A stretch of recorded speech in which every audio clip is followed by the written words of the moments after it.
যে পুলিচ 8:30 তেওঁ ঘৰত গৈ পালে, কিন্তু ৱাৰেণ্ট নাই। তেওঁ এজন অধিবক্তা, সেইকাৰণে তেওঁ নিয়মবোৰ জানে যে ৱাৰেণ্ট নথকা হ'লে ঘৰৰ ভিতৰতো সোমাব নোৱাৰে। মই ভাবোঁ ৰিতম সিং ডাঙৰীয়া তেখেতৰ পৰিয়ালে সমগ্ৰ অসমৰ জনসাধাৰণে এটা গুৰুত্বপূৰ্ণ শিক্ষা, আইনী শিক্ষা যোৱাকালি দিছে যে পুলিচ যিমানে আহক এৰেষ্ট ৱাৰেণ্ট নথকা হ'লে ঘৰৰ ভিতৰতো সোমাব নোৱাৰে। এটাও ৰিটেন একো নাই।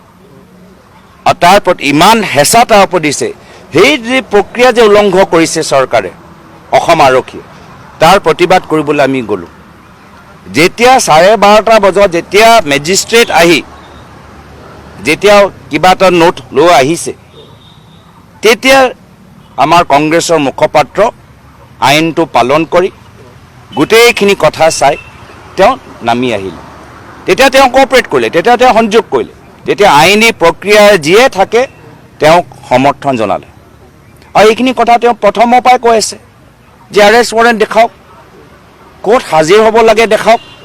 আমিতো আইন পালন কৰিবলৈ বিচাৰোঁ, কিন্তু আইনটো আমি জানো, ক'ত হাজিৰ হ'ব লাগে, ক'ত ৰিপৰ্ট কৰিব লাগে, আমাক দিয়ক, নটিচটো কি আমাক দিয়ক।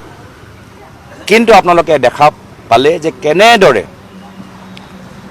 অসম আৰক্ষীসকলক ৰাজনৈতিক অস্ত্ৰৰ দৰে ব্যৱহাৰ কৰি অসম আৰক্ষীসকলে সংবিধানৰ শপত লৈছে, বিজেপি দলৰ শপত লোৱা নাই।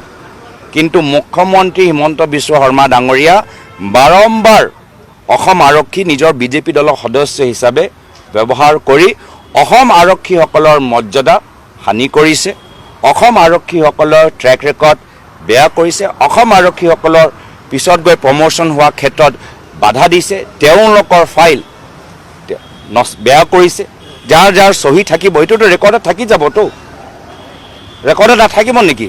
এইবোৰ চব ৰেকৰ্ডত থাকি যাব। তেওঁলোকৰ ভৱিষ্যত তেওঁলোকৰ বিপদত আজি মুখ্যমন্ত্ৰী পেলাইছে। অসম আৰক্ষীসকলৰ লগত সংঘাত।